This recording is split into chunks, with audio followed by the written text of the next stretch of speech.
Could we have roll call, please? Okay, Miss Kathy Duran, Present. Miss Patty Reardon. Here. Mr. Gary Roberts. Here. Mr. Mark Weiss. Here. Miss John Parta. Here. Miss Michelle Buchan. Here. Miss Ellen McIsaac. Here. And Dr. John Porter. Here. Everybody present today. Let's rise for the pledge, please. Ready, begin. I pledge allegiance to the flag of the United States of America and to the republic for which it stands, one nation, under God, indivisible, with liberty and justice for all.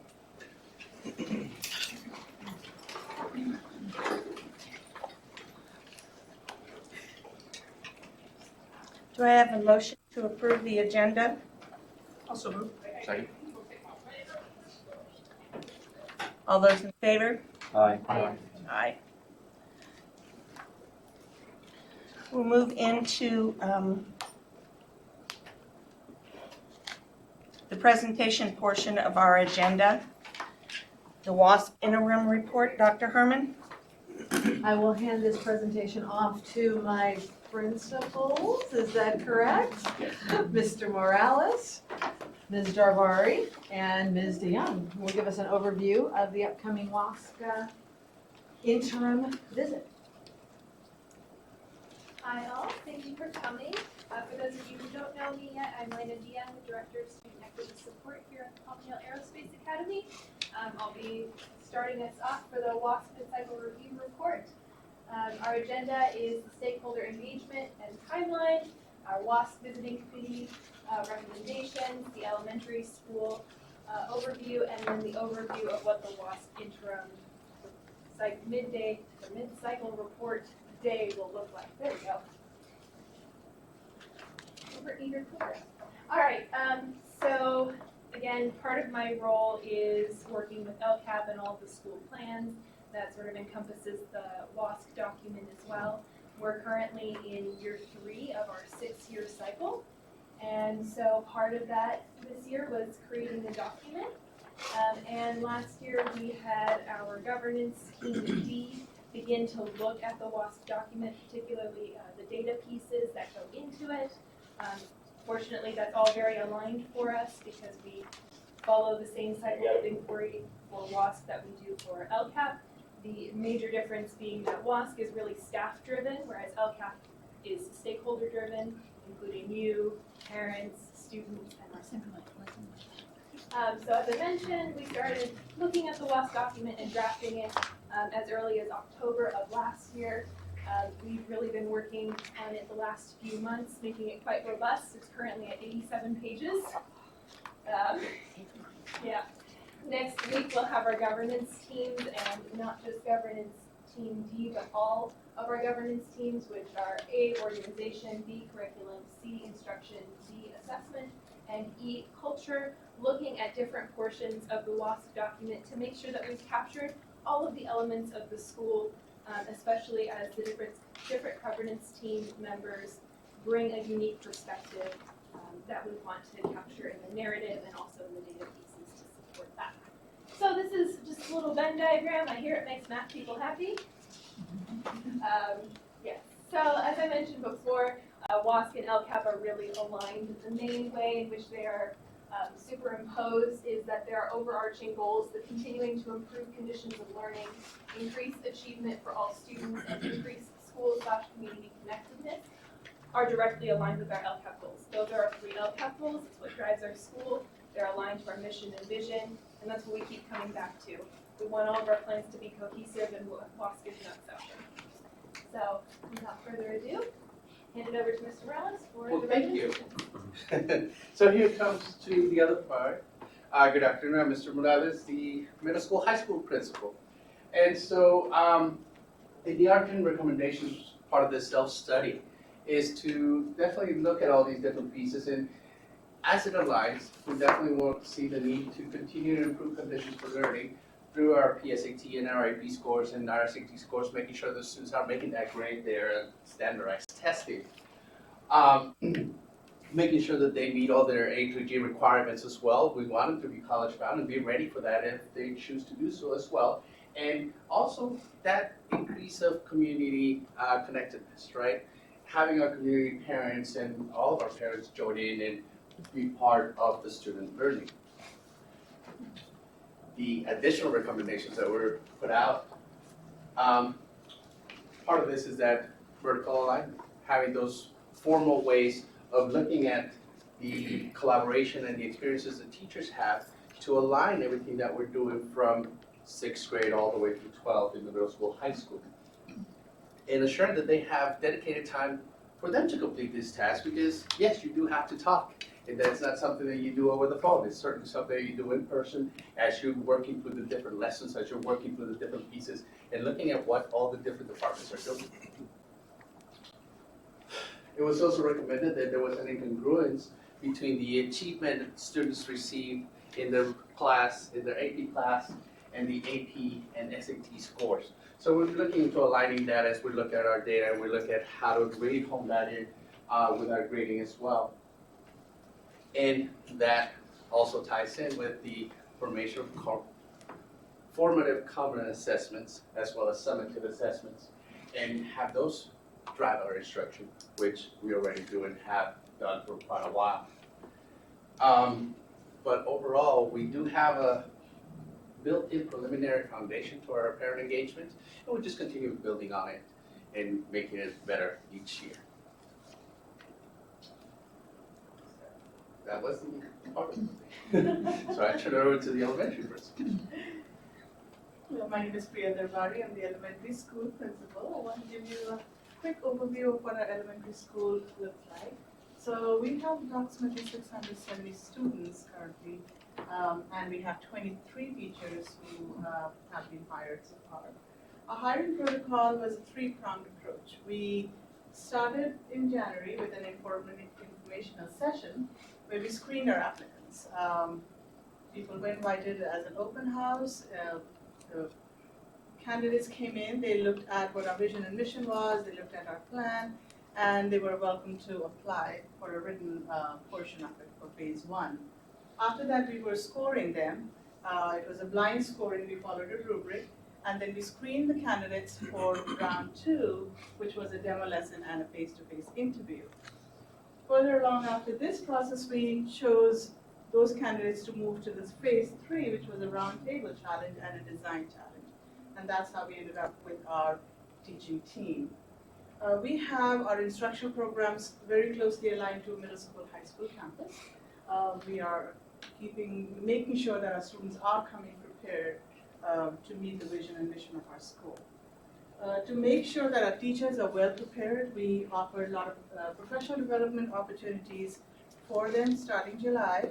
We are making sure that our teachers are fully aware of what ELA and math content standards look like, how the ELD framework is integrated throughout the programs that they are going to be teaching. They are getting content-specific training. They are also working together, figuring out what PLCs look like and how the intervention plan is going to work. So all those PD opportunities are provided on-site to our teachers. Our EL program and RSP program, again, is aligned to our middle school and high school campus, and we have our departments here working closely with our newly hired teachers to make sure that there is a smooth transition of all the programs throughout the campuses. We also are offering after-school programs. These programs are offered by our teachers. They are going to be working on a rotational schedule where teachers are taking turns offering tutoring and after-school clubs, which range from anywhere from art to music to life skills, math, crazy 8 math, and all those cool things that students are interested in. So that's a very quick review of the elementary school. Here is a projected timeline of how we are completing our mid-cycle review. So as Ms. Dion had pointed out earlier, our governance team is going to sit down together on 27th of August. I'm sorry, they did that on 27th August, but now they are collecting feedback from our staff and are going to again meet on September 3rd to put all that information together. The third draft for the mid-cycle report is scheduled to be completed by September 9th, and we are going to be sending a final draft to our WASC chair on September 11th. So what would that visit look like? Here is a tentative agenda. It's a sample. This is what it looks like if they come in on site. It may change depending on what the visiting team might request, if we need to make changes, but typically this is an agenda that we will be following. So this was all that I had. Thank you. That's it. Are there any questions, things that we may need to clarify? Yes. Could you elaborate on the incongruence between student achievement on exams versus their performance in academic classes? I'm sorry, can you repeat it one more time? So one of the things you had mentioned is that there's an incongruence between student achievement on like national exams versus their performance in classes here. Could you elaborate more on that? That one has to do a little bit with some of the grading policies and pieces that we have. And sometimes what we noticed and what was noted in some of the data was that there were students who were scoring, probably getting a grade of a C in class, and maybe our expectations were a lot higher.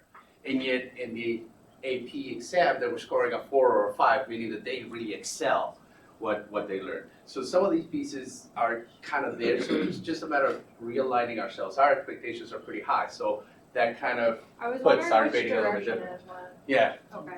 Well, to be fair, it also goes the other direction as well, where kids get good grades in classes and they struggle on those exams, because those exams are tough. And teaching AP classes, it takes a while to get that calibrated, but you saw on the most recent AP data that we shared that our AP passing rate is climbing. It's moving in the right direction. It's not where we want it to be, but it's getting better. It's not as much of a question as it is, I know most of us are educators up here and so forth, but I don't know if everybody on the board understands what WASC is, why we have WASC, and the way I'm reading this is, it sounds like it's the midterm, or, you know, I guess I'll just stop. What is the WASC process? What do we get as a 3-year or 5-year credit, whatever, and then where does this little visit come in? Because this is not a full-on WASC. All right. You want this, or you want me to take it? Well, I'll let you take it, sure. You sure? Sure, I'll let you Okay. take it. I'm only saying, being nice. In 2016, the Western Association of Schools and Colleges accredited the school for 6 years. That's its job. Okay? So we had a 6-year accreditation with a 3-year mid-cycle report Got it. and a 1-day visit. So we're at that 3-year mid-cycle report and 1-day visit. So the visit itself is scheduled for mid-October. I've lost the date. But at any rate, that's why our report will be sent off in early September. That gives the committee, and it's a committee of 3, the chair and 2 members, and I think all 3 were part of the original committee in 2016. So really, they just come to verify what's in the report, see what they can see, talk to a few people, and then they write their report, submit it to WASC, and the cycle continues. So our mid-cycle report's a little long, but our people are really thorough, so. And then just one follow-up question, or I was a little confused. The presentation on the elementary school, I like what I saw and everything, but I was having a hard time understanding, how does that have to do, because it's under the WASC Great question. interim report? I was thinking, maybe should that have been its own thing, or is there something in it that's going to go into the WASC? So when we ask the question, because we're adding grade levels, now as you know, accreditation originally targets high schools because it's about transition from high school to college. But it has been expanded broadly in recent years. Many, many middle schools are accredited and elementary schools as well. So we're adding grade levels. And so right now, our middle and high school programs are accredited. We would like to add the elementary school. There's a process for that with WASC. They told us we could combine it with this mid-cycle. So that's what we did, and that's why you got the elementary school overview. And I think there was a typo in the slide. We don't have 670 elementary school students. We have like 607. So, yeah, I think that was just a transposition of numbers. One thing you should have added to your statement, for those that are familiar with WASP accreditation, the fact that they got a 6-year Yeah, that's. accreditation, that's the maximum you can get. They can give you a 2-year, 3-year, but 6 is the maximum, so you got the maximum, and now they're coming back with that midterm, so that's something to crow on. Yes, sir. Thank you. Thank you. Okay, we'll move on to number 6, school safety update, the great shakeout. Dr. Herman? And I am gonna hand this one over to Ms. Mann, I believe, and Mr. Dilger. We're gonna talk, we're participating at a unique level this year in the Great Shakeout. So we just wanted to give you a very quick overview of what that's gonna look like. And maybe tell you what the Great Shakeout is if you've never experienced that fun. Okay. Who knows what the Great Shakeout is? Yay! Okay. So on October 17th at 10:17, what are you gonna do? Duck and cover. Yeah. And hold. And hold. Drop, cover, and hold. Okay. So I guess I can kind of skip this, but it is a national earthquake drill, basically. And it goes all the way from federal government to local government.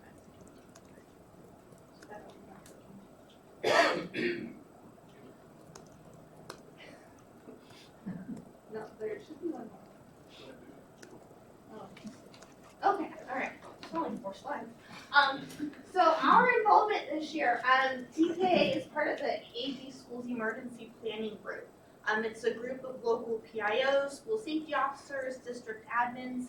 We get together quarterly and discuss school safety, but more importantly, as our group sees it, we build relationships.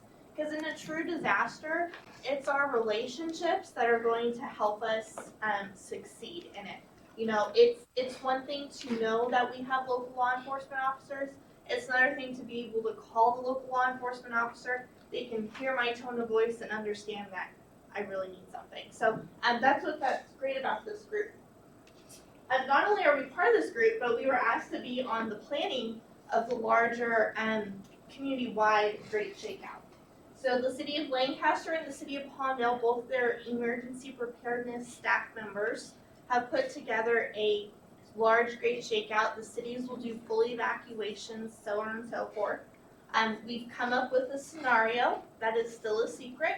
We'll test the readiness of the cities, but then how the different players in the community respond as well.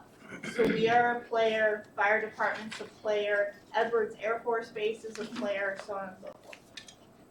So TPAA will conduct at 10:17 the drop, cover, and hold. We'll do our earthquake drill. All the students will come back. Then certain departments of TPAA will be in this room, and we're going to do tabletop exercises.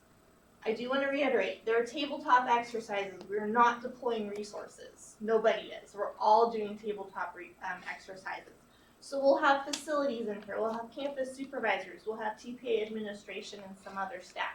We're going to test the holes in our emergency awareness plan and our safety plan. The bigger idea here is for us to test our communication with the AV community, the larger AV community, specifically with the city of Palmdale this time. And that is it. Are there any questions? I want to add, from an operational perspective, we're really looking forward to this opportunity. Costs a little bit crazy, because this opportunity will allow us to identify gaps and opportunities to refine our safety plan. It also allows us to work with these partners, as Ms. Mann has stated. So we expect, like any robust drill, the opportunities for improvement to be identified. And please believe that we'll come back in our next board meeting after that the drill takes place and report to you guys a summary on how it was executed here at TPAA. Anything else? Awesome. Okay. Thank you. Thank you. Number 7, TPAA strategic plan. 1920 updates, Dr. Herman? And I'm gonna bring Ms. Mann back up. She's gonna give you just a very brief overview since she is the keeper of our strategic planning document. She's gonna show you this year's update and critically what has been updated and what's changed and what the basis for our goals this year will be. Oh, me again. Okay. So when we were tasked with putting a strategic plan together, we had to come up with a strategy, an end goal, mind you, of what the strategic plan will look like. You all have the full strategic plan, so I'm not going to be reading line by line because this presentation will then last several hours, and I don't want to be here that long. So I'm sure you don't want to be here that long either. So this was our strategy to be widely recognized, high-quality, seats-based charter school, focusing on STEM education with the intent to grow and educate the workforce for the 21st century. We kept in mind the need the entire time that we were developing the plan, which I'm sure all of you know by heart by now, as well as the mission, the vision, and of course the philosophy. Here's the process. For those of you that are unaware, in spring of 2018, we started formulating plans, researching what our plan wanted to look like from a content base. Then we pulled together our staff, classified and certificated, to discuss what the plan should contain. It was many meetings of brainstorming sessions after brainstorming sessions, thousands of Post-its, sacrificed their life for this planning. June, we took all that information and we put it all together in the plan that you see before you.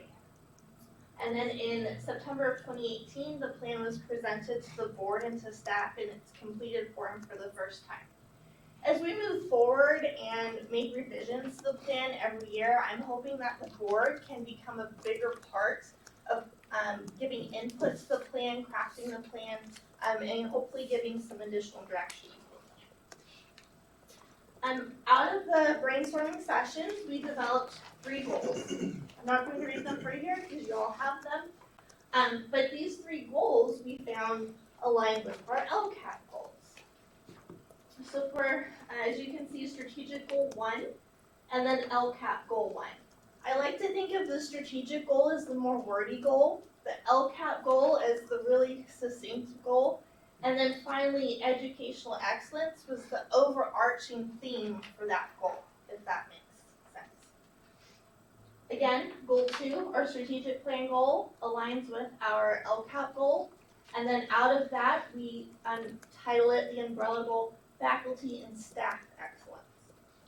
Sarah, that's the one I had a question with because I wrote down apples and oranges. So I'm looking at that, the goal, maintain and enhance efforts to recruit, blah, blah, blah, mirroring the demographics of our student body. TPA will increase achievement for all students. So how is that going to happen, or how are we putting these two together? We increase the achievement for students by making sure we have faculty and staff excellence. Because our students aren't going to be better students without an awesome staff and faculty. If that makes sense. Okay, so the mirroring is having people in teaching positions or in management positions Right. that look like them. Right. So they can see, oh, Right. I can attain. They have role models, they have people they can look up to, and all of that contributes to our student achievement. Thank you. Finally, goal 3 was we have our strategic goal, and then we have our LCAP goal 3. And this was the fun title that we think this captures excellence in creativity and public engagement. I think it really says what this goal is trying to achieve in a really short form. So as for updates, you can see in your final version of this updated strategic plan, there's the objective, which you can't really see, and then each of the action items, and then this highlighted point is what's new. The metrics, the process from last year, this year's focus, and then the connection to LCAP and WAS. So for every single objective, and there's a lot of them, we have included all 4 of those items in your update. really all I have. Do you have any questions? Yes. Thank you for including the board in your plans for going forward for the next revisions.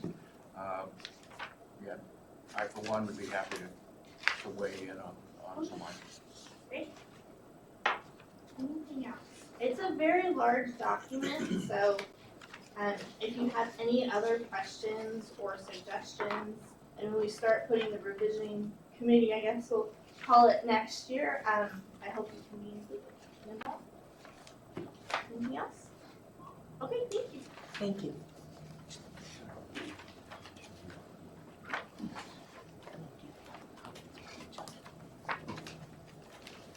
I'm gonna look for water. No. We'll move into the legislative session. Number 8, consideration of board director resignation. So moved. I'll second it. Do we have any discussion? I've got a question. Which category of director? I'm just curious where the opening is. Mr. Durrell is an at-large director. At large, thank you. Are there any other comments? All those in favor? Aye. Number 9, consideration of board director appointment. Dr. Herman? So the Palmdale School District Board of Trustees held a special meeting to appoint one of their appointees to our board, and he is here today. So we present Mr. Paul Scott for the board's consideration. And Mr. Scott, if you would you mind introducing yourself to the board? I don't mean to put you on the spot, but that's all right. I did anyway. My name is Paul Scott. I'm a teacher. I've been a teacher for probably over 30 years. Finished my career working for CTA. I am now retired, and I'm looking forward to serving on this board.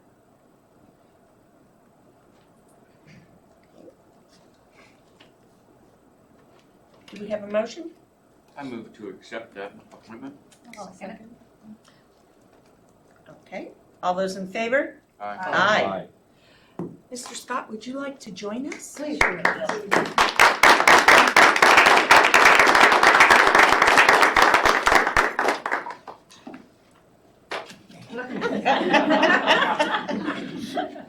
Does he get one? Please, no. Not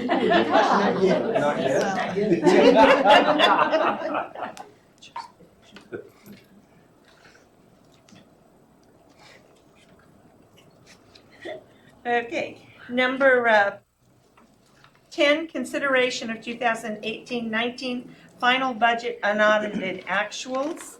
And we have Mr. Stiles with us for that purpose. Who is ready to go? So I actually have just expanded a little bit. So the full unaudited actual package that was provided to you is significantly longer. The reports are much longer and there's quite a lengthy narrative, but for purposes of presentation, we've kind of summed it down to a few highlights.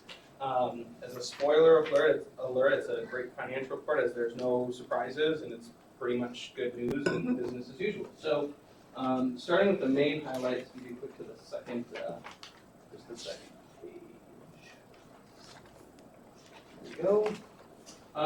So these numbers right here are in comparison to the original budget that would have been approved about 15 months ago. Overall, the revenue was lower than the budget by about $400,000. As a reminder from prior financial reports, this was because the average daily attendance for the school year was lower by about 40 students.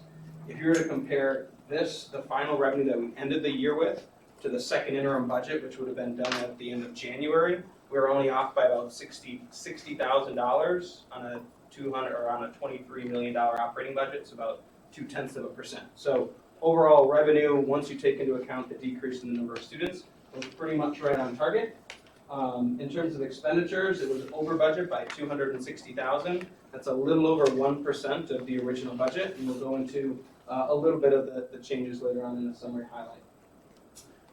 In terms of the final surplus for the year, we ended with $471,000 surplus. For those of you that are new or maybe don't recall, we do have to monitor a debt service coverage ratio, which means that there's a certain minimum surplus we need to hit every year, something more than $1. The ratio minimum is a 1.2 to 1. That's a ratio of your rent expense to your year-end surplus. This was about a 1.26. So very similar to the last projections we've had, probably for the last 5 months or so. Maintaining that minimum surplus without kind of getting too crazy with the surplus numbers. Lastly, the fund balance, we ended with $9.8 million in fund balance. Again, as a part of the bond covenants, we're required to maintain a minimum of 5%. The state's recommendation is a 3% ending fund balance. But as some of you may remember during the economic downturn when we were going through the deferrals, 5% fund balance doesn't get you too far. The state was deferring up to 37% of revenue. So although we are significantly above that, a lot of that is due to preparing for economic uncertainty.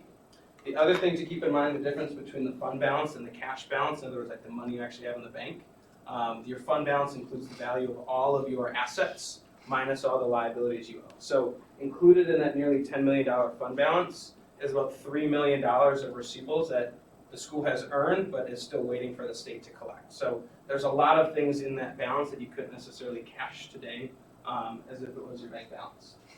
And then lastly, summary of the total enrollment. So we had originally budgeted enrollment of 687 students with an average daily attendance of 1603. The average enrollment for the year was 1630, and the P2 ADA was 1563. So that was the big driver for that decrease in revenue. And again, that would have been discussed very early on when we did our initial kind of budget updates early in the year.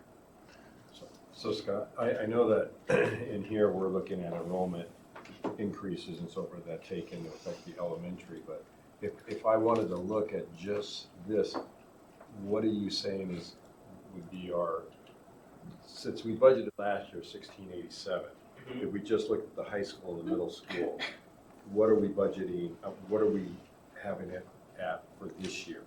Closer to the 1630.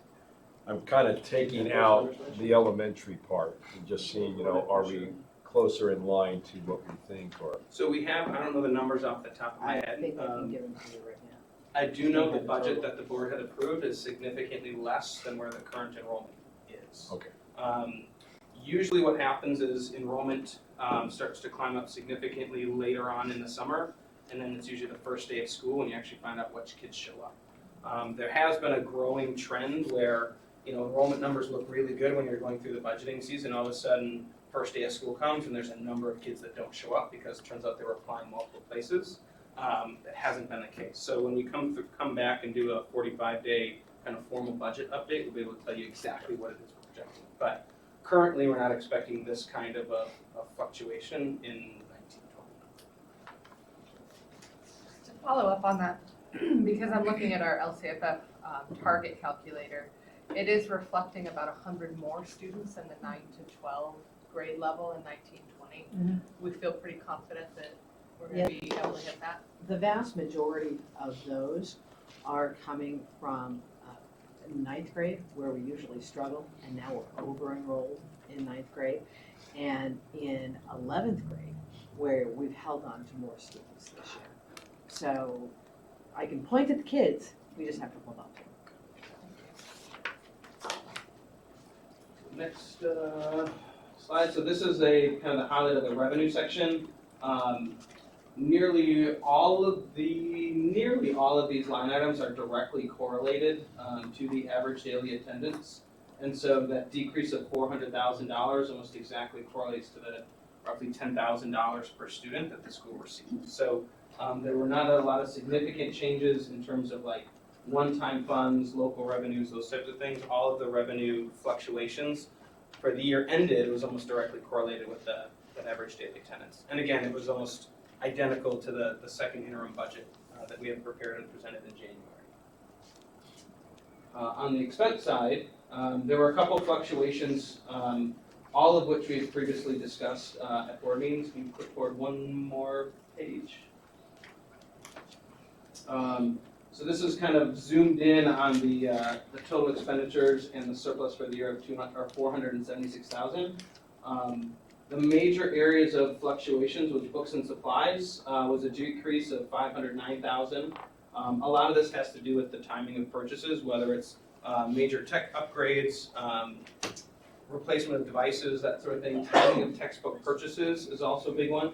Offset by that is sub-agreement services. The increases here were primarily from special education services, as well as security subs.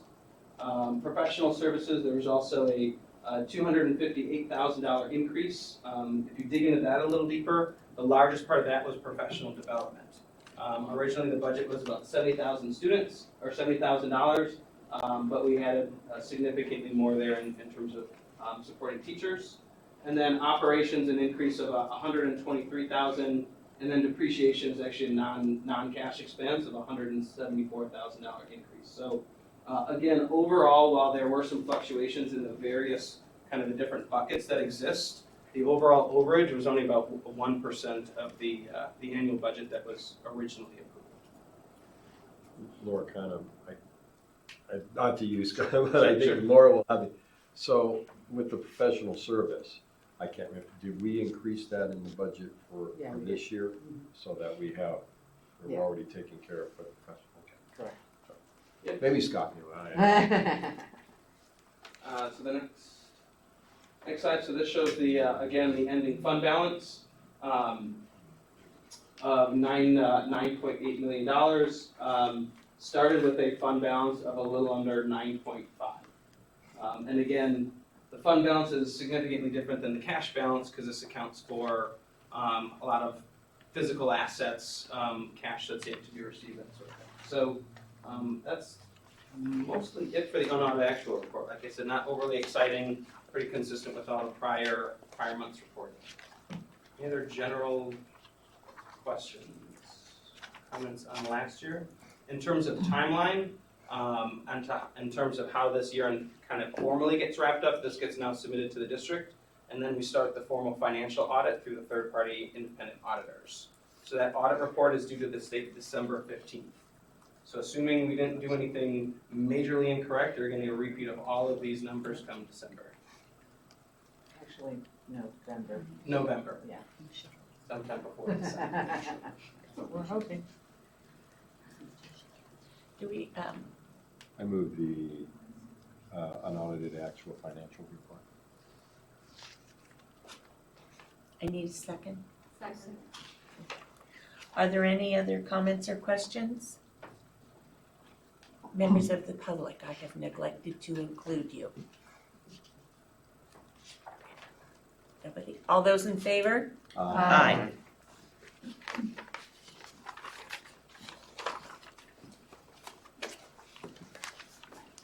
Number 11, consideration of agreement with Universal Language Services. Dr. Herman? So this service will enable us to provide translation for families speaking languages other than Spanish. As you're probably aware, we have the capacity to interpret and translate for our Spanish-speaking families. But we now have families speaking other languages, so we want to make sure we provide those services as well. Do I have a motion? So moved. I'll second. Are there any comments or questions? Is this for kids with IEPs to translate verbally in the Sure. meetings? Or just for parent conferences or school activities, we can use them in a variety of ways. So is this a speculative contract, or do you have kids I now have that two have families, this? one speaking Arabic and one speaking Tagalog, I think. Special ed or general ed? Especially. Are they both special ed? Do we know? They are, okay. All right. Yeah, it may not be enough hours, but okay. Members of the public? Any other questions or comments? All those in favor? Aye. Item number 12, consideration of board policy SP 036, ninth grade math placement. Dr. Herman? So this policy actually describes the process we go through our 9th grade math placement. We have the advantage of having had all the kids in 8th grade. So it's much easier to make appropriate placement. We do use all of the available information. This policy simply defines that in written form for your consideration. Does this replace another policy or is it? Now, there was It's a not a new- policy for math placement, so this is a new policy for the board's consideration. Do we have a motion? I move to adopt board policy SB 36. Second? I got another question. Are there any questions? Yeah. I didn't want you to like get on a roll here. Do you anticipate, when all else fails, doing some sort of placement exam? So we do have a placement exam. You do have a placement exam? It's just not the only tool that we use. So if a kid does poorly on the placement exam, but there are other factors that lead us to believe that he might be successful anyway, we can still make a placement. All right. I've got a couple questions. Okay, as you're listing in there, Algebra 1's a one-year course. Algebra 2 is a one-year course. Correct. There's no listing how long you give them for geometry. It's a one-year Is it- course. Okay, just wondering. Fluctuates. It really is a one-year course. But, okay, it's just, Yeah. it's not listed as to the length of time. Because then you follow that up with, to get into Algebra 2 as a 9th grader, you have to have completed Algebra 1 and geometry. Well, how's that gonna work if they're both, if your 8th graders are doing Algebra 1 and they have to do geometry, they can't do Algebra 2 in 9th grade? So for some time, we would allow them to take Algebra 2 before geometry. That's an alternative sequence. We've Okay. since gone back. To the sequence of Algebra 1 geometry and Algebra 2. Okay, But for a while, it was the other way around, so Right. that left it open-ended for that right, purpose. but in the way this is worded, it would be so a 9th grader could take Algebra 2. Right, But based on what because, we are now, we can't do this. right, so a 9th grader would take. So it needs to be changed? Well, kind of a they question. still conceivably could. If you had someone who was really accelerated and had taken geometry as an 8th grader, I don't know if that ever happens here, but it happens in some school districts. Right, it's not listed that way in the policy. That's what I'm correct. saying. That option isn't listed. It's just a straight, so that's why I questioned it. I think that's listed under the placement option. Did I overlook that? I mean, Are you referring to algebra 2 or geometry? what it says is the Algebra 2. This is the algebra 1. So if you place into algebra 2 in grade 9, they must have completed algebra 1, completed and earned a final grade of C or higher in geometry. So they could have theoretically done that in 8th grade if they were really advanced. And I'm assuming if they don't meet the placement criteria for Algebra 1, that there's some sort of algebra prep that a 9th grader would take? So they can get additional support in Algebra 1, but there is no lower level high school math course in Algebra 1. And that's actually fairly Then, common at the high school level. okay, then I guess I'm confused. Okay.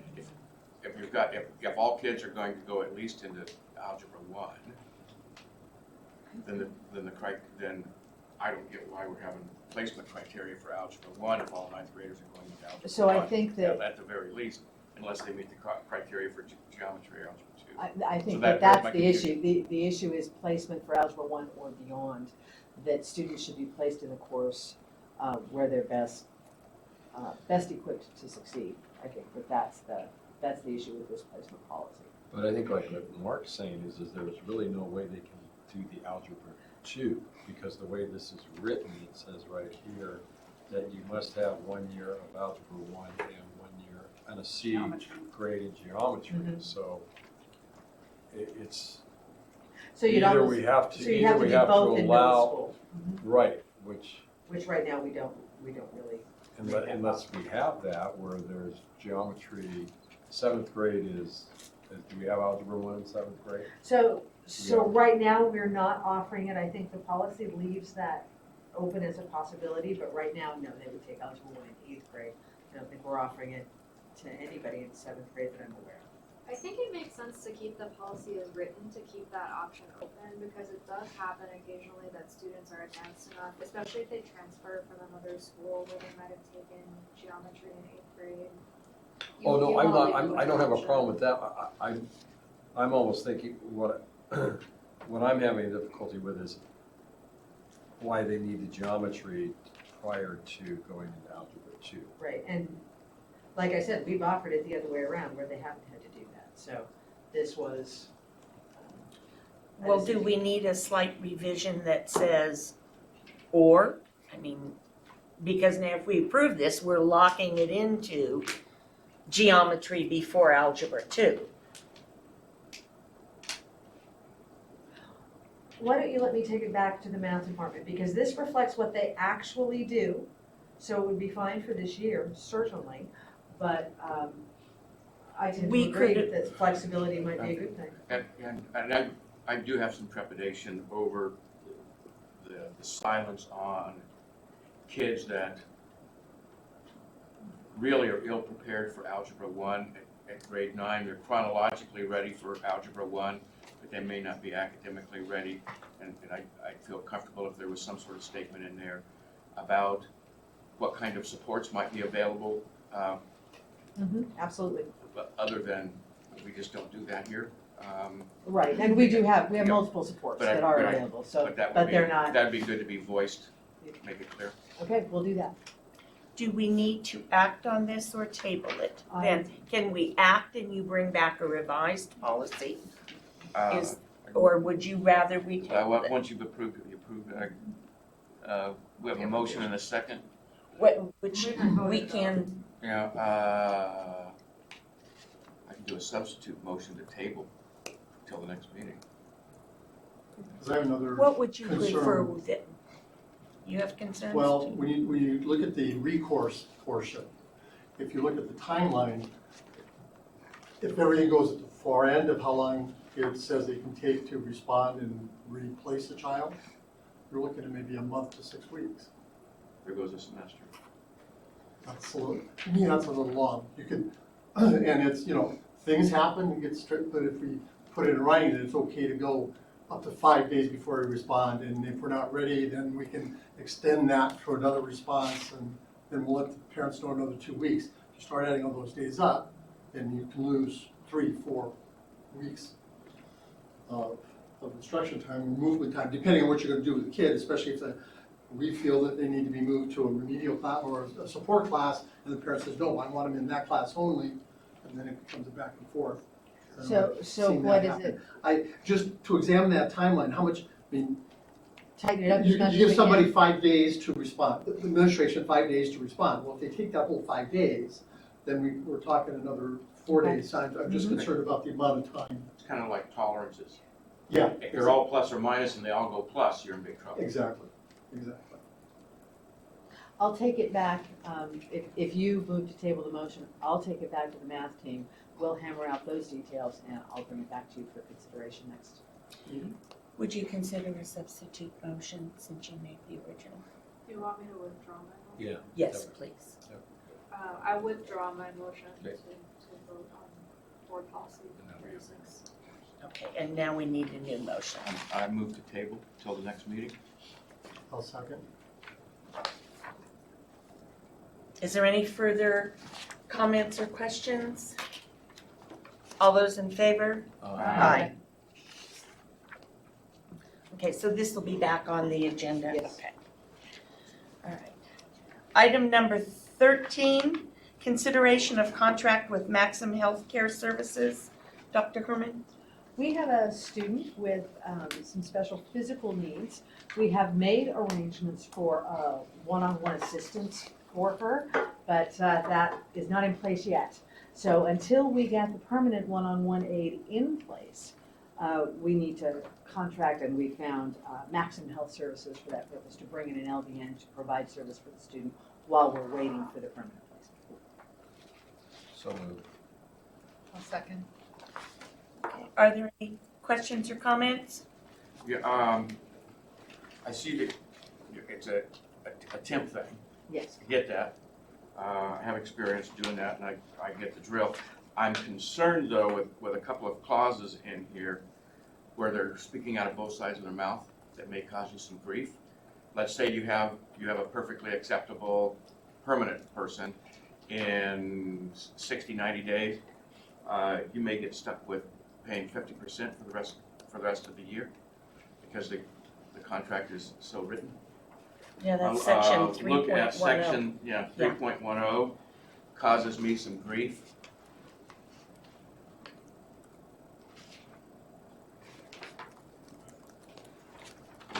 And I've got their attachment A.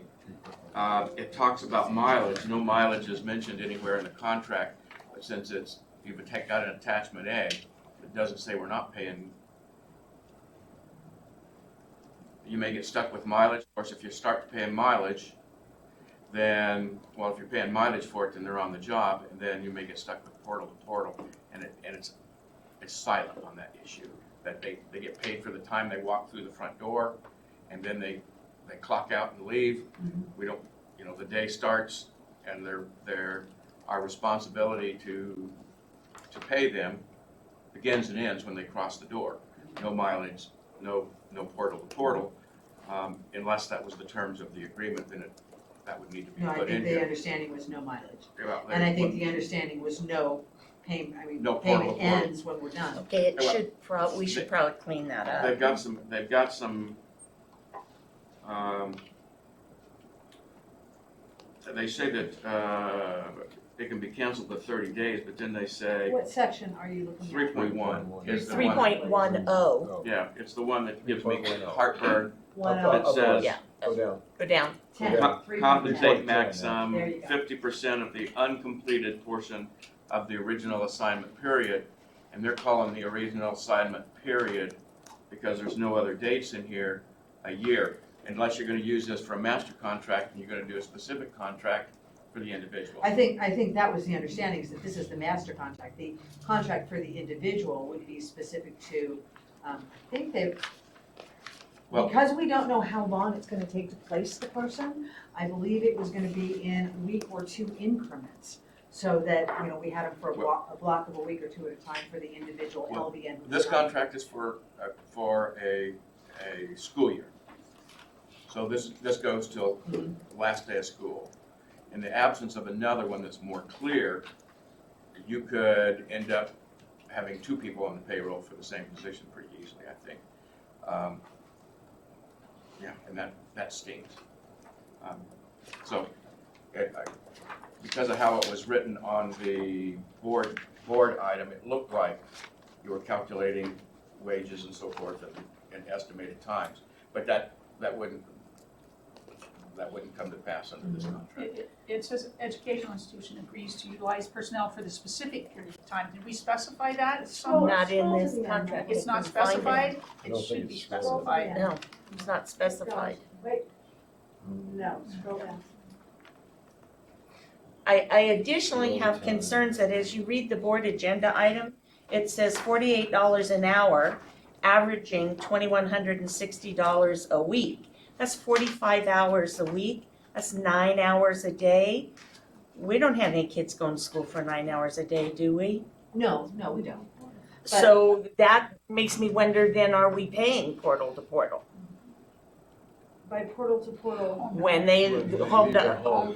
Yeah. This student's parent works here. So it's when they arrive here to when they leave from here. Then why would So- we pay the LVN $45 and, I'm sorry, for 9 hours a day, a week, I a day?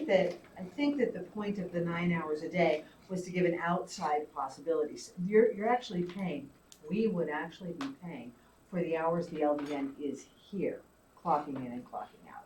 That wouldn't be more than 9 hours a day, but it certainly could be less. So this budgetary impact is just an approximation. It's not actually, that's its only purpose on the If- agenda. So I'm if sorry if this that is- created confusion.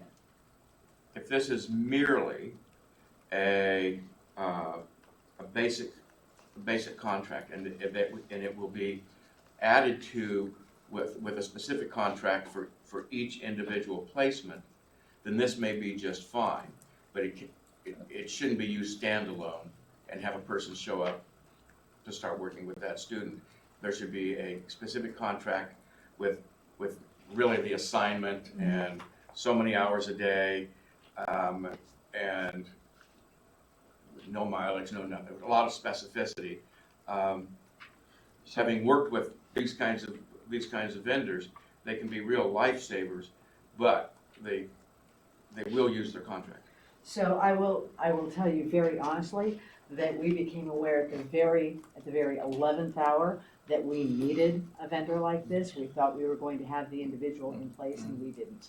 Now, So- it's a student with an IEP, and I'm assuming that the IEP says that it not only with a one-to-one assignment paraprofessional, but that it has to be an LVN? So, Or is the so the LVN medical issues are such that the need for care is substantial.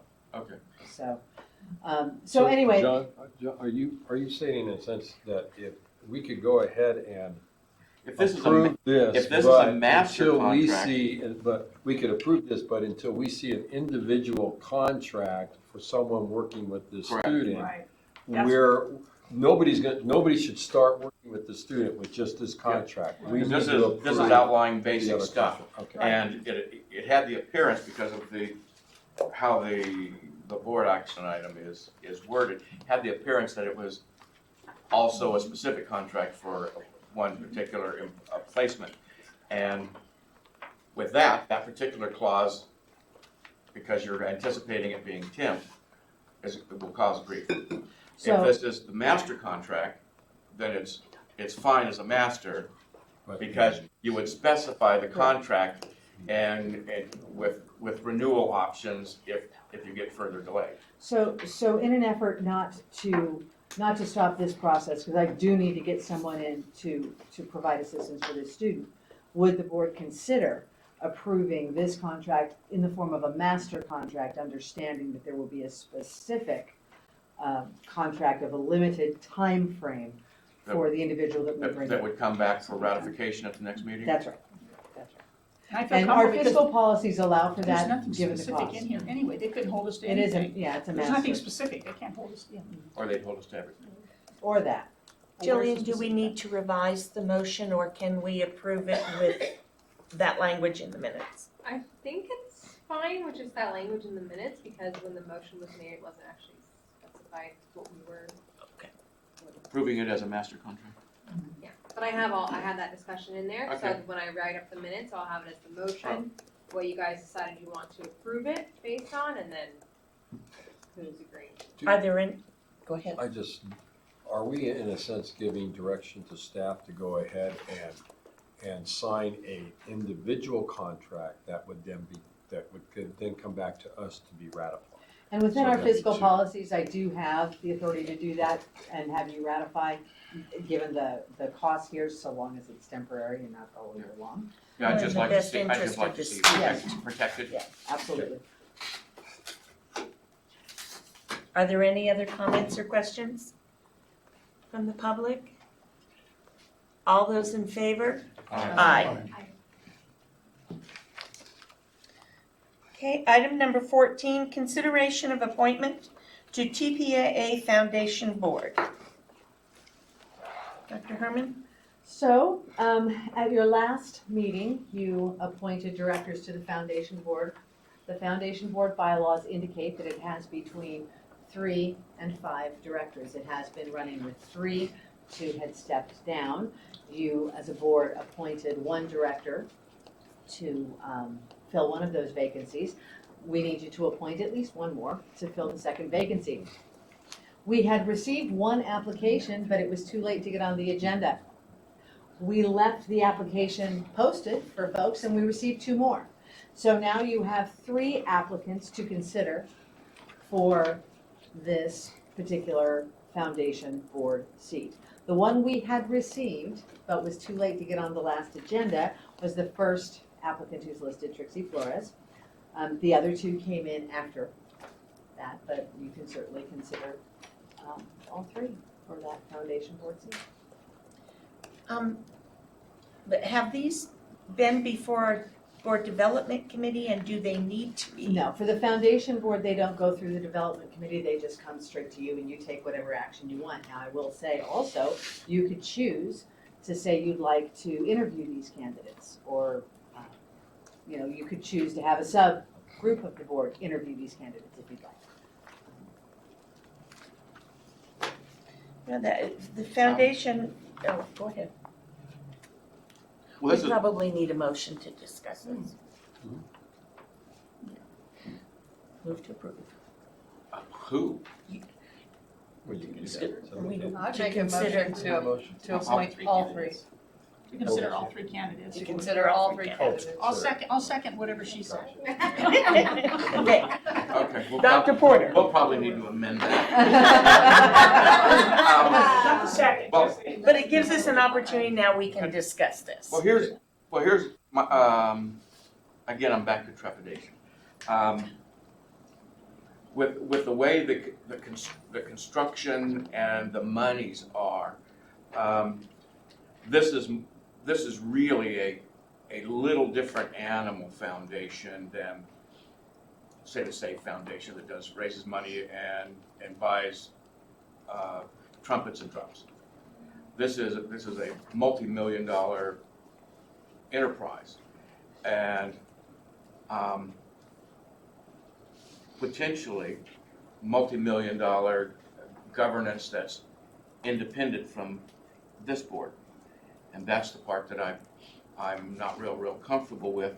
Though it seems like their bylaws were constructed with some of that built into the equation. But I'm frankly concerned with tail wagging the dog, and because of that, we need to be really careful who goes on that board. As long as its bylaws. Am I correct to characterize the bylaws as prohibiting a member of this body to be represented on that board? Right, you can't be on this board and that board, but this board appoints membership to that board. Yeah, I've got problems. What can I do about that? Well, and unless you can wave your hand and put some fairy dust on it, and that wording has changed, probably nothing right now. Okay. But I think this board should have a say, not just in the operation of the school, but in foundations that operate in support of this school. And it shouldn't be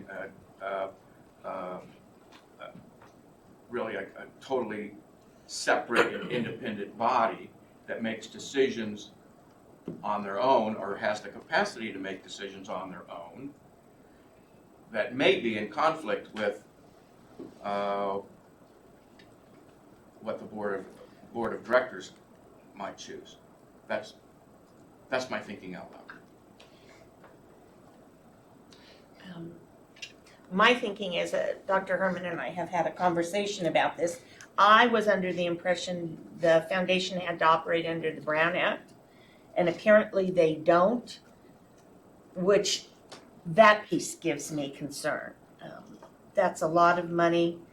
What do we have in construction bonds? $80+ million It's not chump change. operating It's behind closed doors with not necessary to post agendas. the oversight is a bit weak. Yeah.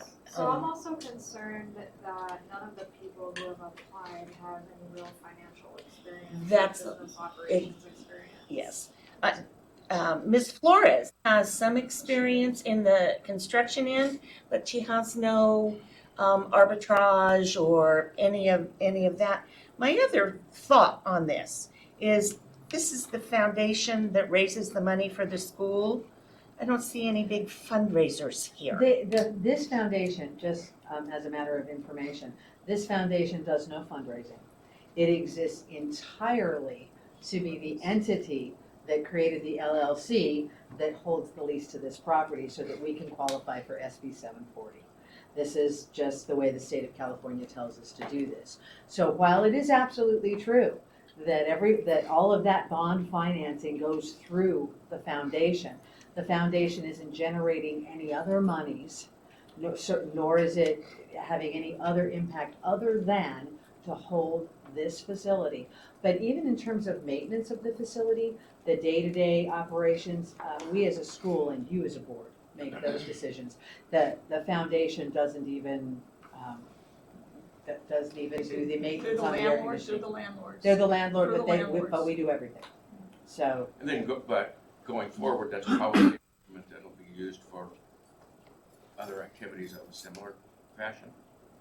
such as, Well, other construction or other site improvements. insofar as we can get reimbursed by using this lease structure that the state of California gives us, I would say yes. But the foundation also has no staff. So frankly, if that structure isn't benefiting us, then likely things that need staff support to move forward would happen at the direction of this board, not that one. Because they don't have any resources, they don't have any staff. They exist essentially just to manage the financing structure that allows us to get SB 740. So it's a conduit. Yeah. So if we don't have input onto that foundation, to guide that foundation, who does? So they're independent. It's an independent 501c3. You're absolutely right. It's not that they don't have decision-making capacity. It's simply that their scope is limited to $80 million. the bond financing, because they're not holding $80 million, you know. They're specifically, the loan and lease documents prescribe exactly what that money is spent for. And so that's all that they're doing. So. And was there a state requirement to have a completely different board Yes. with no overlap? We followed exactly. That's Ed Code, or, That's how you get the SB 740 funds. That is, well, I would at least like to have a heavy finance person on there. I don't know who that would be, but I think Trixie Flores is the only one who really Yeah, has she has a that financial now. background. and we do have somebody on that board already who has excellent financial credentials. I believe at the last Pamela meeting, Gaspar, yes. your appointee as a So- banker. I would like to be able to find somebody else who can support her. So we've approved this so we could discuss it. Go ahead, Michelle. Oh, I think Well, I had a question. Does this foundation have authority to issue bonds or debt? And would they be would this board have to bless that before that happened? I can help. Thanks, Spencer. Sorry. Of course they would. So- Bond lady. So from a technical perspective, neither the foundation nor the school can issue the bonds. It has to be issued by a state agency. Typically, it's the California School Finance Authority who is the actual issuer. Then what happens is the state issues the bonds. The borrower is an LLC that is owned by, or basically the sole member is the foundation, and then leases the property back to the school. And so essentially the LLC or the foundation can't really do anything or try to, issue new bonds or borrow funds because the true credit is the school's operations. So for example, the last two bond issues we did, investors aren't going to invest into an LLC that doesn't even have employees and doesn't do anything. The underlying credit that they look at is the school's lease. And so in order for the school to sign a lease, that would all come to you for approval. The other thing to keep in mind in terms of the corporate structure is the foundation was set up as an exclusive benefit corporation, which means their articles of incorporation that's filed with the state, as well as their nonprofit status, requires them to exist for the sole purpose of supporting the Palmdale Aerospace Academy. And so that's why, although there's a separate board, their sole duty and their sole purpose and their whole reason for existing and the reason that they can maintain tax exempt status is because their only activities are supposed to be in support of basically this school. which means they could fundraise. They could, but then all of the fundraising and the benefit would have Comes to come. to exactly, but they would not need our approval to do that. Correct, but if you have the ability to appoint or remove board members, that's how this board exhibits control over the foundation. Do we have the ability to remove or just appoint? Is that what the bylaws say? Let me look, I have them right here. And who is the LLC? Design, Who is the create, LLC? explore. It's Design, Create, Explore LLC. The sole member or the owner of the LLC is the foundation. Okay, but who, so we have a piece of paper that is the LLC, or is there someone who directs those operations? It's a piece of paper. Correct. So there are no operations. Essentially what happens is the school's rent payments are intercepted by the state and go directly to a trustee that holds it for the bond investors. The transactions that we record on the accounting system is essentially rent, income, debt payment for the same amount. So it's just kind of a wash through. Okay, so I understand why we had the LLC. Why do we still have the The LLC? LLC is technically your landlord, not the foundation. The foundation owns the LLC. Okay, would you say that one more time, please? So the LLC is the landlord, but the LLC, as you mentioned, is just the piece of paper. The LLC is owned by the foundation.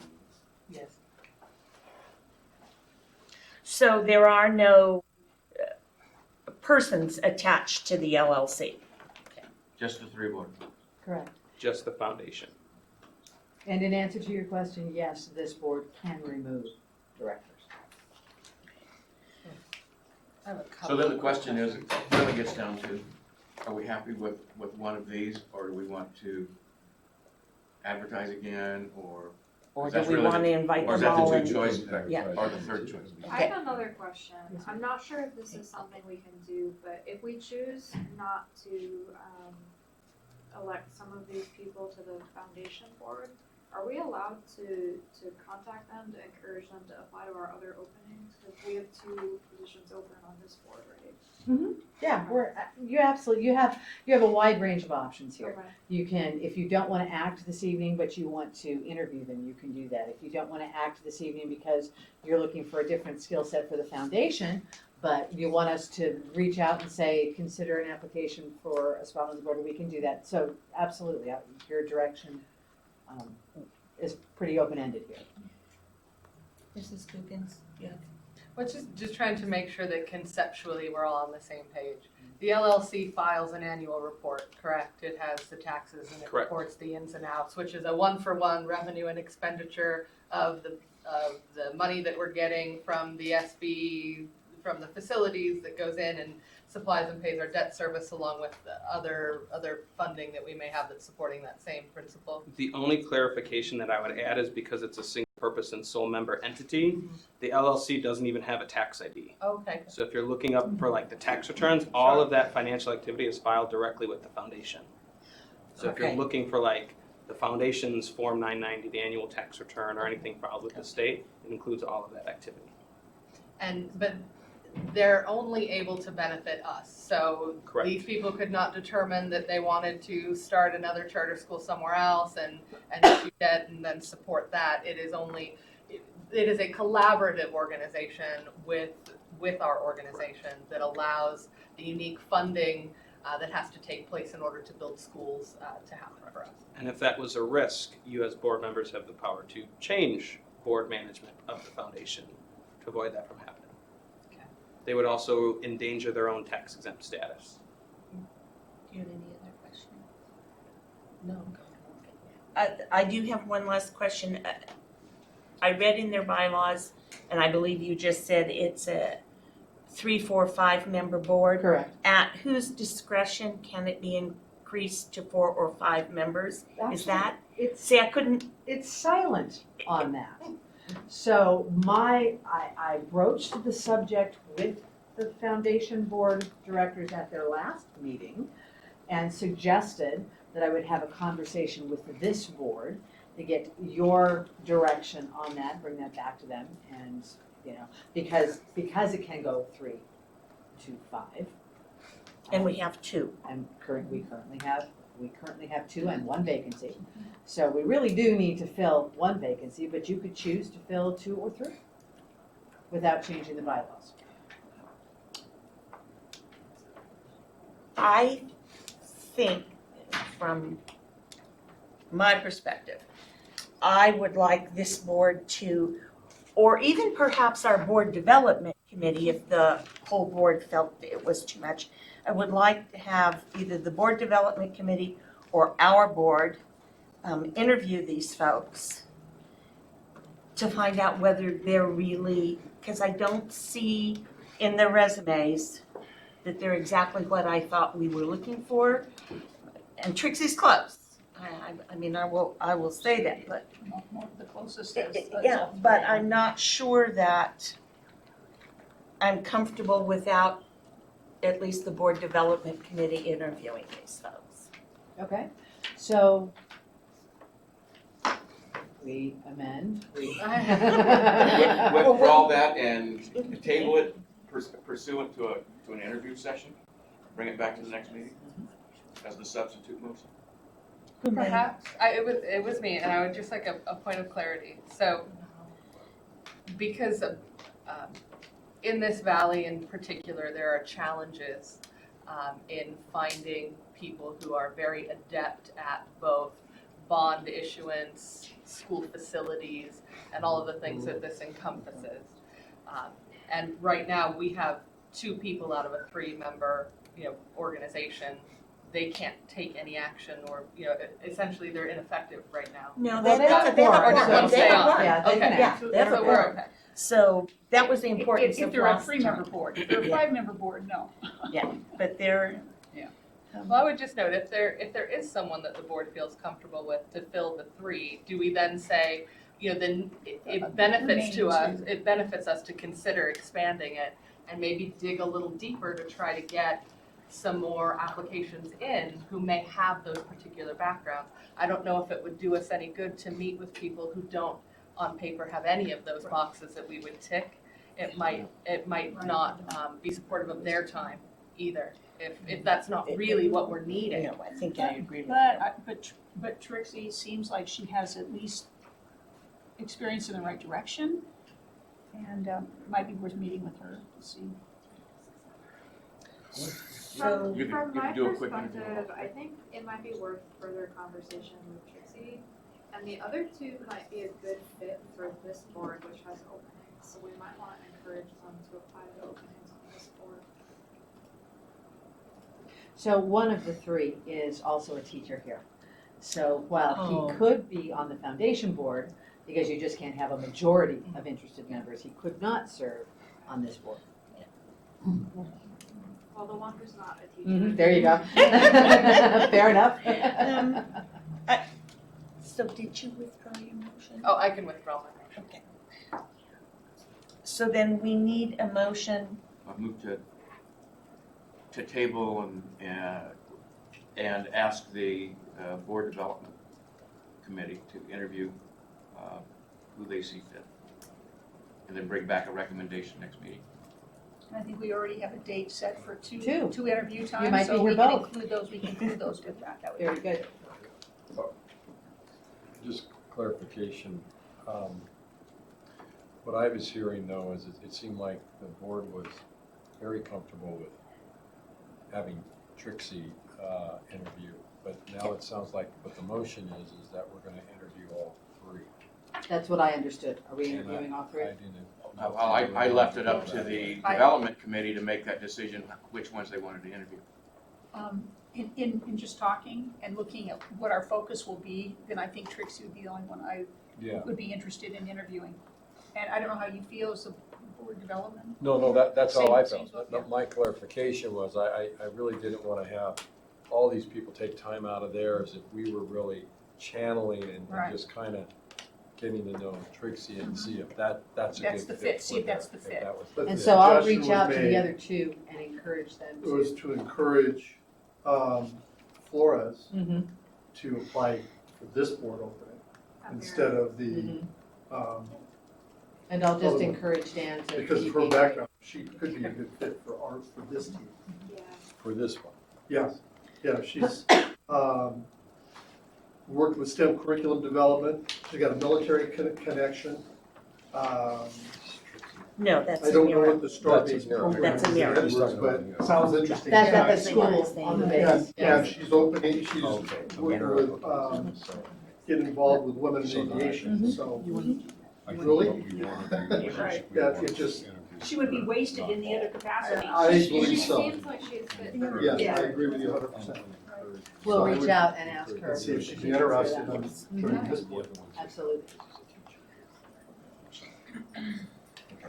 Do we have a motion somewhere? We have a motion. We have an interesting motion, but we have no second yet. Let's hear the motion first, whether I'm going to second it or not. I can't. Gee, So Dr. Porter motioned to table the whole thing and ask the board development committee to interview who they see fit, and then bring whoever they see fit back to this board for next meeting. Can I amend Mr. Porter's? You can do anything you want to. I would like to amend it to interview Trixie Right. Flores as a potential foundation member, and encourage the Almira Flores. Almira Flores, encourage her to apply as a TPA board member. For this, Is that okay? other than the, Fine with me. I'm not Yeah. causing you. don't want to get two boards mixed up. One. It's just more specific and we can kind of. That's fine. So now you'll need a second. Second. Is there any further conversation, questions, comments from the general public? All those in favor? Aye. So we were voting on the amendment. and we have to go back Well, and vote. technically, you were voting on the amendment. And, Yeah, and then we have to well, go we back and didn't vote. really technically have a second to the amendment, so I guess you could just call it, yeah, We're both Palmdale High School Falcons and student government, we know this. Yeah. So I don't know what the heck we voted on, but Item number 15. Thank you.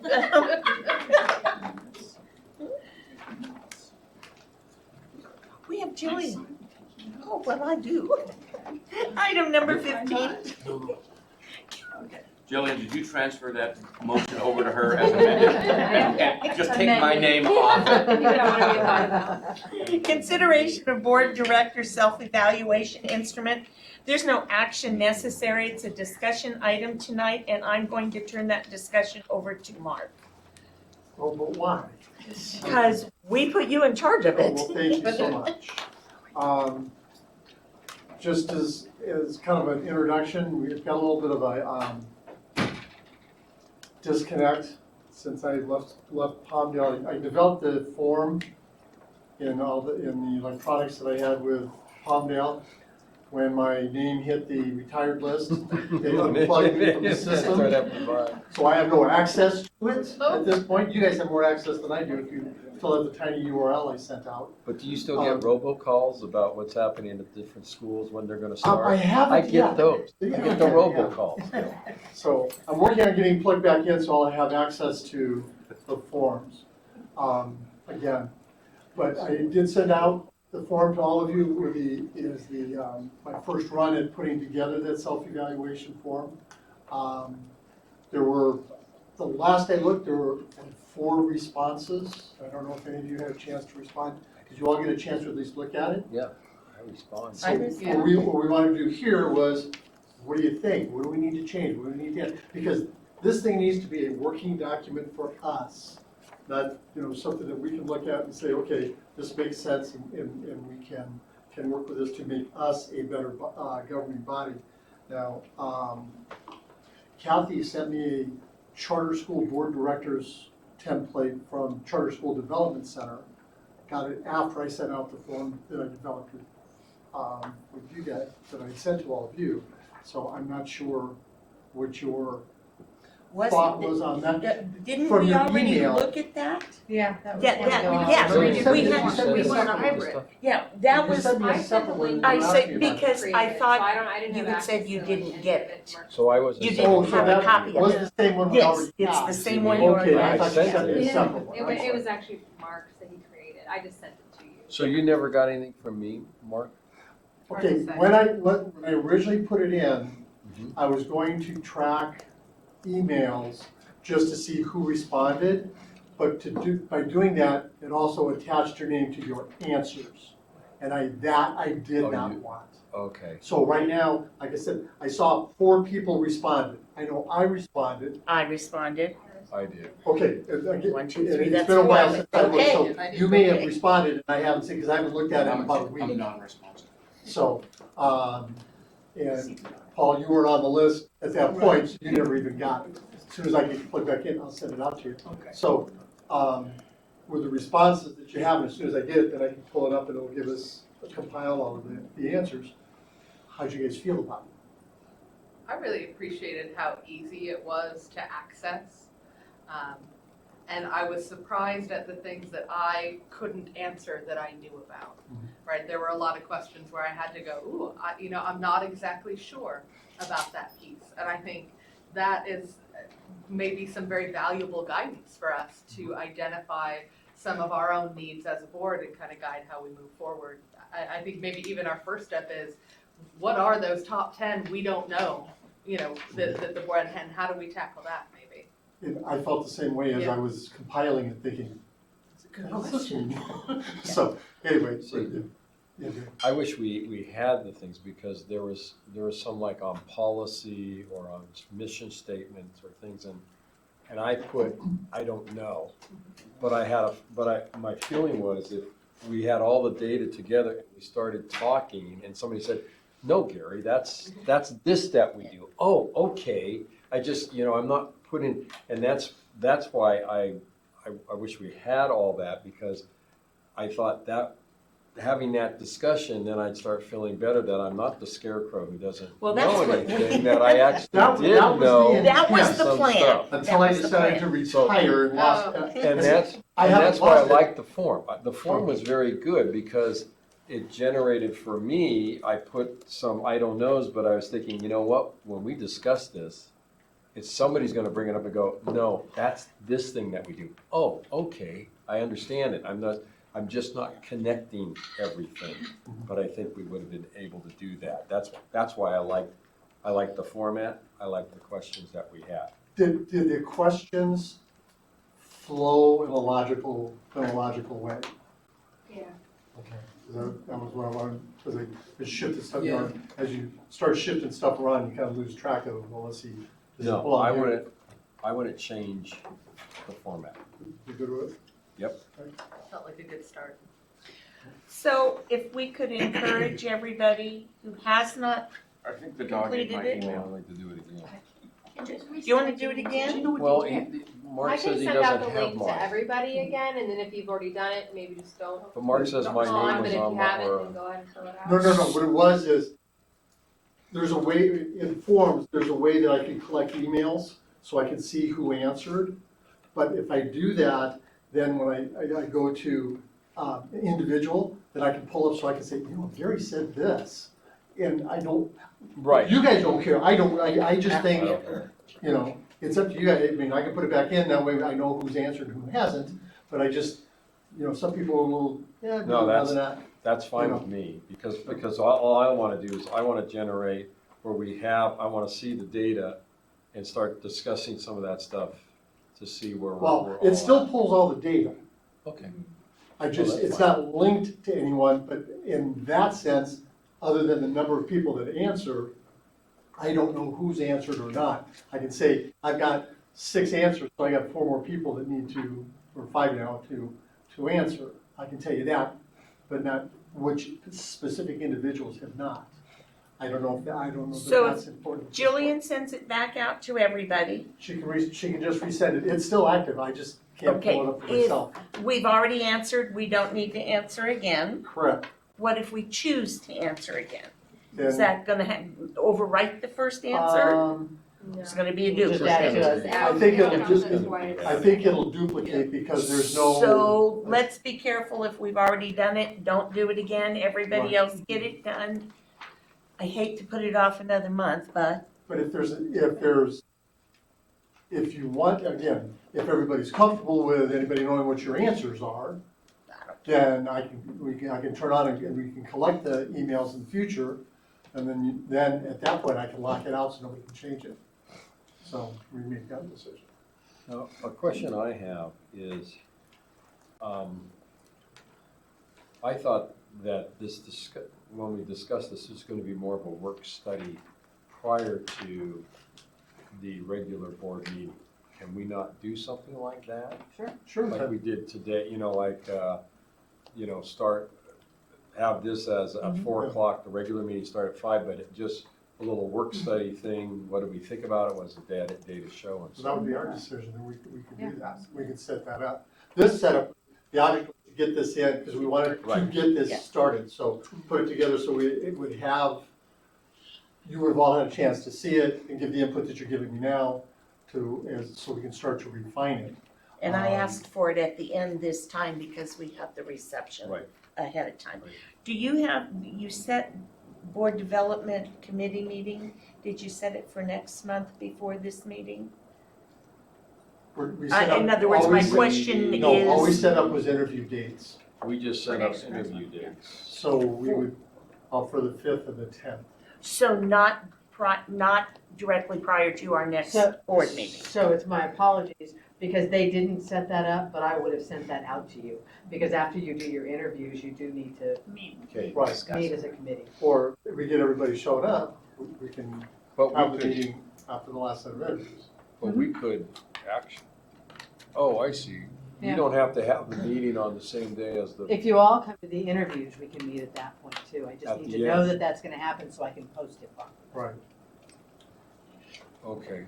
And Then that'll be we- dependent on who responds as to Correct. when they're available. So then we could do it before the next meeting. You have originally scheduled the second part of the board board training training. for next month. Now, you could push that back and do this, or you could Which is flip-flop it, what or- we said we wanted to do because we wanted to do our evaluation first, so. Okay, it'll probably be February before we get there, but I think this is important if we can schedule work study session before the next board meeting to Review the respond to results. Mark's. Would it be interesting to see if everybody was just willing to fill out the assessment as it is, go through our board development like we were going to, and then maybe do a post-assessment? Because I'm wondering how much we're gonna get out of the board development. Oh, Might do it answer the other way a lot of the around. questions, right? I mean, a pre-assessment and a post-assessment to see What's how. the topic on the board development session? Well, How to be a board member? how to be an effective board member. And so I do take Michelle's point. Would it be Do it reasonable free. to? But my thought was we would use that tool to help him plan his training of us. What don't they know? Well, Right. and can they do that? I mean, would staff be able to take the results of our pre-assessment and say, here are the top 10 things that responded the board didn't know and needs to know, and kind of and incorporate that in. That way, we're not What losing is, time. do we have a date, a second date to meet with the gentleman? We have not scheduled it yet, but the idea was the board officers meet with the attorney who's running the training to kind of talk through some of those specifics. And at that point, share results of your But most of self-evaluation the or whatever. questionnaire is specific topics, not generalized. Yeah,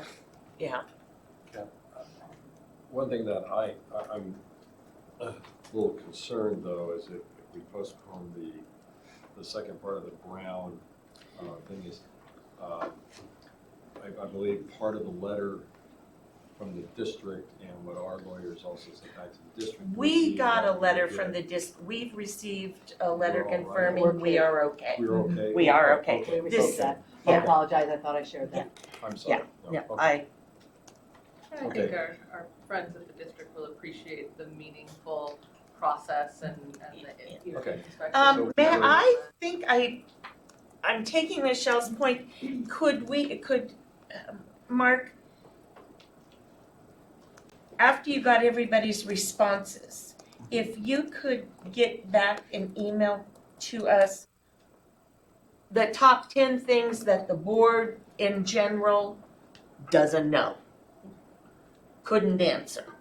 We could use that when we have that conversation, Sure. Gary and Patty and I. And then we can continue to work on our self-assessment. But then sort of kill two birds with one stone, Do whatever you ask me to. please. Thank you. As soon as I get plugged back in. As soon here. as you get plugged back, okay. We're good. Are we You're going already to have a work I don't study? they put me in, but I don't have my password. So I just gotta get it out. He was working with Jim. Yeah, He plugged you in the other day after the conference. yeah, he did. And as a matter of fact, he went in and put me in, pulled me out, put me back in, and a different one. So, but I tried to get in, the password, so I just gotta send Jim an email and get my password. So Dr. Herman, if we could have a work study session. Prior to the next board. Prior to the next board meeting, please. Oh, wait, I'm sorry. We're doing the training prior to the next board meeting? No, we're doing the training prior to the October board meeting. Probably now, yeah, October. Because my concern was, were we meeting the? We're okay with that, And we're okay. and we're okay with that. But Got it. let's set that. So the work study prior to September, done. I also want to clarify, because so earlier the motion was that the board development committee would interview the candidates that are being interviewed for the foundation and this board. But then you Yes. guys mentioned everybody meeting. So I want to make sure you're not all trying to interview everybody, just the board development. Just the board development. Board development. Who else being interviewed besides the foundation? The one foundation person, no, the one foundation person and the ones, We had three. and the three for the board, for Under this which board. which category? They're At large. at large? At large. And it could be There a were fourth three or for that a position. Mira one. Right, One exactly. Amira to apply for it, to Okay. transfer her application. So we might have for this four. board instead of the. And then we will try to meet after one of those, after The second. that second or whenever we get all the interviews done. And come down with a recommendation, recommendation, right. so that we don't have to have a meeting prior to the meeting, the work study. It'll just be part of the agenda. Right. We'll have a recommendation for them. I got lost in the conversation about the training versus the questionnaire. Okay, so we're going to schedule a work study session before the September meeting to work on our board To assessment. review the Yes, data. but prior to that, if you could pull out the Right. top 10 items, Right. then the three of us are meeting with the attorney who did our last training. Uh-huh. I would like to be able to give him those items to To say, use for training in the second half for of the him to meeting. incorporate, and so that we, And Then that training set will be in that. October. yes. So he'll have Oh, plenty it's gonna of be time. moved from September to October. Correct, Yeah. because we can't do both, or we won't Can't have do time to do both. anything else. And we have the letter from the district saying we were adequately trained. Okay. And in light of that, Dr. Herman, we have new board members. So and our we'll do a update. separate training Okay. for, yes. Yes, ma'am. Is there any other discussion regarding the board self-evaluation? Jillian, and you're gonna resend the Yeah, letter and include and Yeah, Paul. because I don't think. No, I asked you yeah. to add Dr. Porter to it on the first letter, because he had already been appointed. So he should have gotten a copy Then of you it. should. Oh, I did, then, yeah. Okay. And then you went on vacation. Yeah, my computer dog ate it. Oh, okay, so just resend, If it's just sent blast it to everybody, make or it you easy on taking it, you. just Yes, ignore. and if you've already answered it, It's in don't there, do it it's in again. there somewhere. My computer dog ate it. And I think- Oh, and Paul, after the meeting, I need to get your contact. Okay.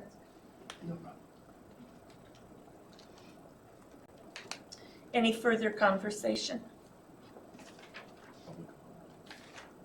It's not a legislative item, but I will offer. Does the public have any comment to make? Oh, it was a discussion. I didn't read that. Okay. The consent agenda, item number 16. So moved. Second.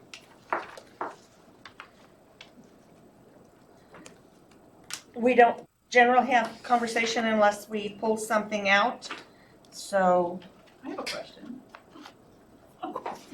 I just saw let's do it. athletic schedules, and this has nothing to do with probably the consent agenda, But are the sports fields going to be available for students going into this athletics season? So the ones across the street will probably be available for the spring season. Okay, So this one will be available.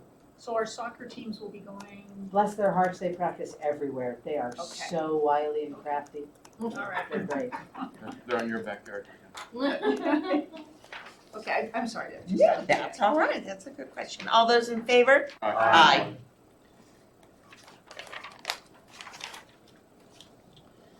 Board Director reports.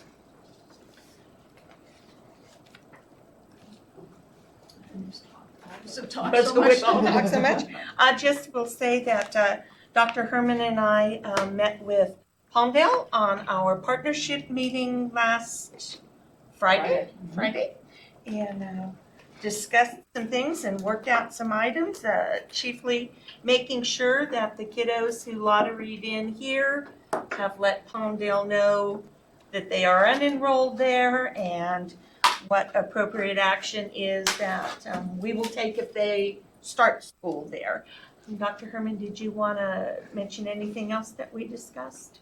Well, I will say that when we started to notify students, there was quite a lengthy list of students where it was ambiguous as to whether they were actually coming here as elementary students or whether they were going to their neighborhood school, Palmdale School District, which made it hard for everybody to plan.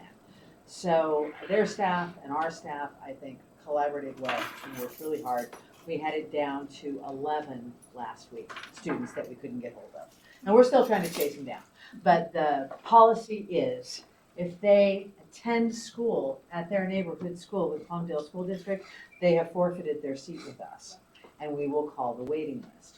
So because most, that's a big deal for folks, we really want to make sure that we've actually spoken with them and let them know that that's what happens. So when the all call didn't reach somebody, we started making live calls, trying to reach folks. So that was really what slowed down the process just a little bit. But for the most part, I think we got to the bottom of that and were able to plan and move forward. So I thought it was good. Collaboration. Was one other thing you will notice, you got a Friday letter from Dr. Herman, and she and I had a conversation about that. And I've told her I don't want her spending a lot of time putting together a weekly letter for us, but I appreciated the format with the links, so that click on those links. Those things are important to us as board members. This time we had 10? 17. It was a lot. There was a lot. I wanted to say to all of you, next time you might only get 3 or 4. It's not a make-work project. There should always be a calendar, running 4-week calendar, so you can know what's going on at the school and things that we need to do. But I very much appreciate that effort, and thank you very much. And I would like all my board members to read it, to be prepared, please. Those are the only comments I have. Anybody else? Thank you for the badges.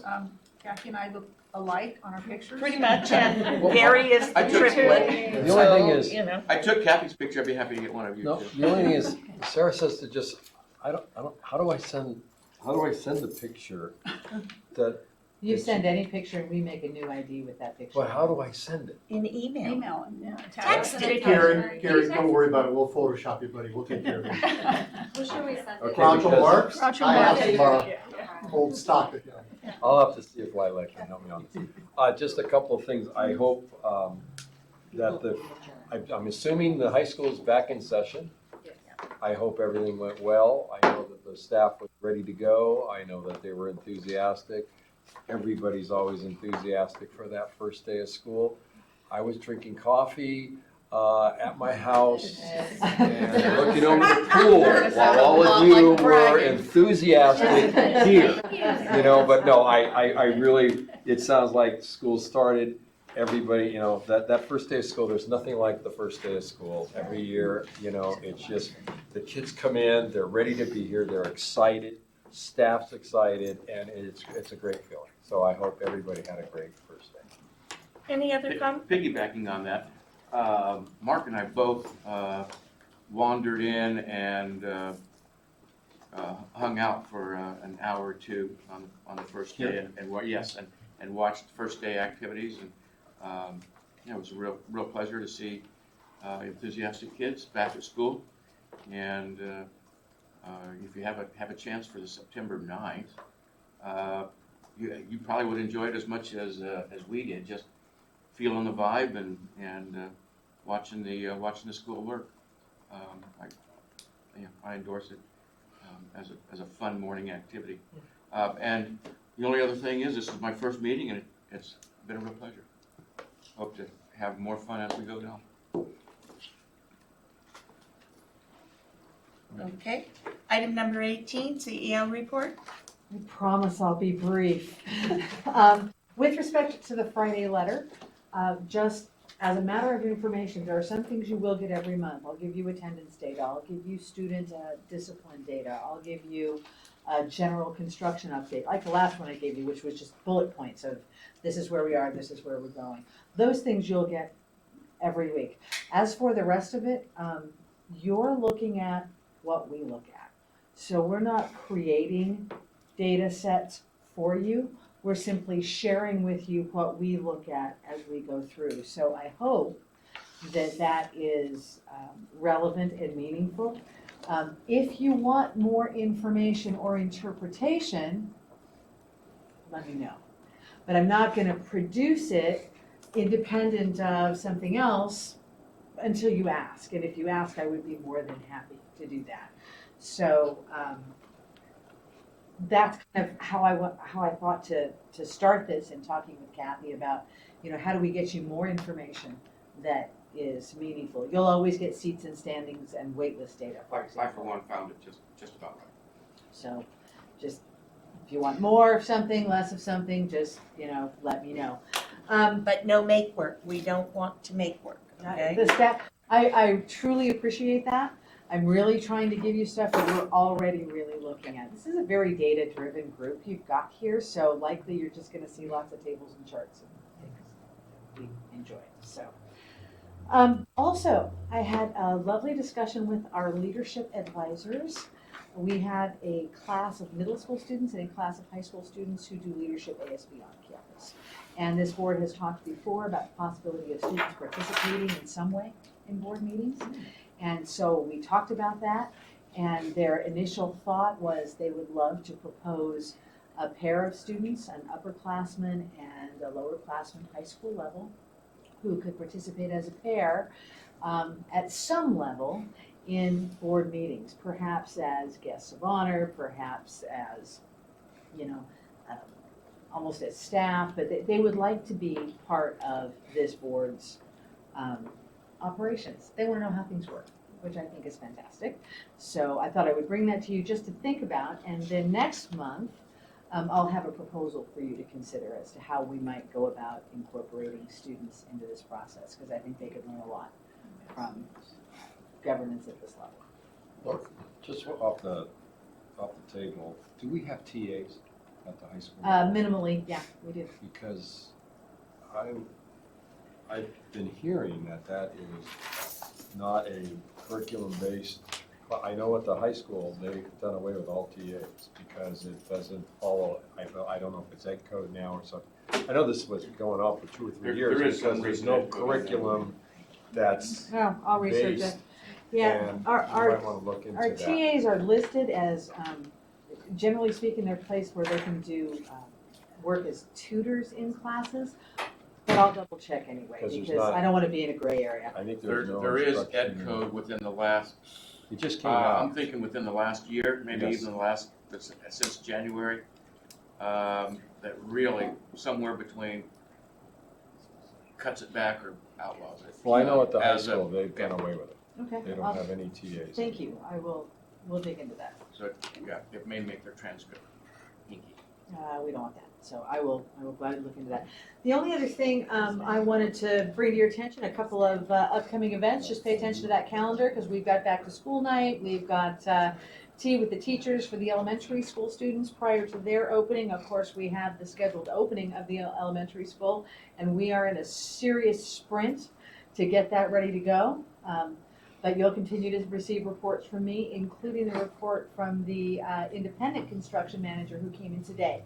Crawled all over the site, looked at schedules, talked to people, and I'll send that report to you, hopefully, by Wednesday of this week. I should get that back, so I'll send that to you. And in other news, the property across the street, the map has finally been recorded, so it's official. We are scheduled to close escrow on Friday. The property will be ours, and the work can start on the athletic fields across the street. It's been a long haul to get that one. And that's it for me. Is the city designing a plan for crossing that street? Yeah, More people with Was signs. that an answer? I don't know. Was your laughter an answer? The Patty, what are city, you doing on certain days? We got you. the city has instructed us to put in a signal, and that's what we'll be doing. So part of Okay. the Interesting. process Okay, that's requires us to an do that. answer. Yikes. We have to put in a signal. Where? Q10. Alex. Okay, before I entertain a motion to adjourn, I'd like to take just a moment of silence to remember our staff member and director who we lost this month. So if we could just take a moment, please.